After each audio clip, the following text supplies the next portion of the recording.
Assalamualaikum warahmatullahi wabarakatuh. Saya Fadila Apri Kurnia Putri dengan nomor NPM 2011100420. Di sini saya akan menjelaskan tentang Islam dan lingkungan hidup. Lingkungan hidup dalam pandangan Islam tidak terlepas dari proses penciptaan Allah yang tidak secara kebetulan. Kejadian alam yang sistematik mengarahkan manusia untuk mampu menghayati wujud, keesaan, dan kebesaran Allah Subhanahu wa Ta'ala. Manusia di muka bumi ini ditugaskan sebagai khalifah. Khalifah artinya wali atau pengganti Allah Subhanahu wa Ta'ala. Adapun tugas-tugas manusia sebagai khalifah yaitu yang pertama ada al-intifaq. Al-intifaq artinya mengambil manfaat dan menggunakannya sebaik-baiknya. Artinya apabila kita menebang pohon, yang mana menebang pohon itu akan kita gunakan sebagai membangun rumah, maka kita harus menebang seperlunya saja, jangan berlebihan. Dan apabila kita menebang, maka kita juga harus melakukan reboisasi atau penanaman kembali supaya terjadi seperti hubungan timbal balik seperti itu. Yang kedua yaitu al-intibar. Al-intibar yaitu mengambil pelajaran, memikirkan, dan mensyukuri keadaan alam. Artinya dari terjadinya bencana banjir, maka dari situ dapat diambil pelajaran bahwa kita tidak boleh membuang sampah sembarangan, dan apabila kita membuang sampah sembarangan, kita harus memikirkan dampaknya terlebih dahulu. Oh, ternyata membuang sampah sembarangan nanti akan berdampak mengakibatkan banjir. Maka dari itu, buanglah sampah pada tempatnya, karena satu sampah yang Anda buang pada tempatnya akan menyelamatkan alam semesta. Yang ketiga ada al-islah. Al-islah yaitu menjaga kelestarian hidup untuk kemaslahatan atau kemakmuran manusia. Artinya kita harus menjaga bumi ini dari kerusakan alam.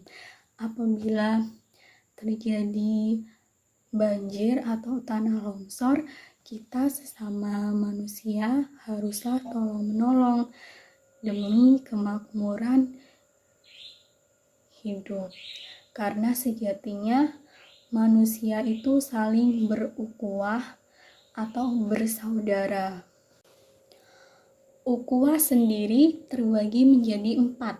Yang pertama ada ukhuwah Islamiyah, artinya persaudaraan sesama umat Islam. Yang kedua ada ukhuwah watoniyah, artinya persaudaraan sesama negara. Yang ketiga ada ukhuwah basariyah, artinya persaudaraan sesama manusia. Dan yang keempat ada ukhuwah kholqiyah, artinya persaudaraan sekemahlukan. Materi yang kedua yaitu Islam diturunkan sebagai pedoman. Cendekiawan Muslim bernama Yusuf Al-Qaradawi menyatakan bahwa Islam adalah agama yang ramah lingkungan. Ketika Islam datang, ia menegaskan larangan berbuat kerusakan di muka bumi ini.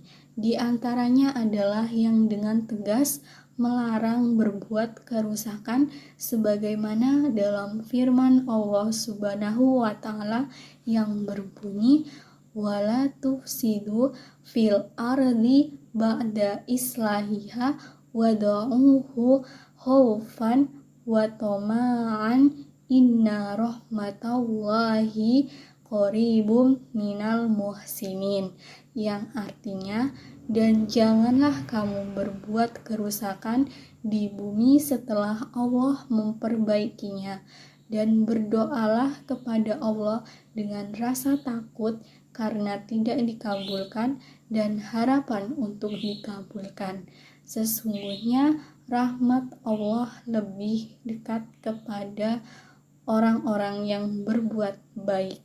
Quran Surat Al-A'raf ayat 56. Dalam ayat ini Allah melarang manusia untuk melakukan kerusakan di muka bumi, karena bumi sudah diciptakan dengan segala kelengkapannya oleh Allah Subhanahu wa Ta'ala, seperti gunung, lembah, daratan, lautan, dan lain-lain, yang mana semua itu untuk kesejahteraan manusia. Oleh karena itu, manusia dilarang merusak apa yang ada di muka bumi ini. Baik, kesimpulan dari materi yang saya sampaikan yaitu lingkungan tidak dapat bicara tentang dirinya sendiri. Manusialah yang memaknainya. Maka dari itu, lingkungan sangat membutuhkan kerjasama dengan manusia, karena manusia sepenuhnya bergantung kepada alam. Baik, itulah tadi penjelasan yang dapat saya sampaikan. Saya akhiri. Assalamualaikum warahmatullahi wabarakatuh.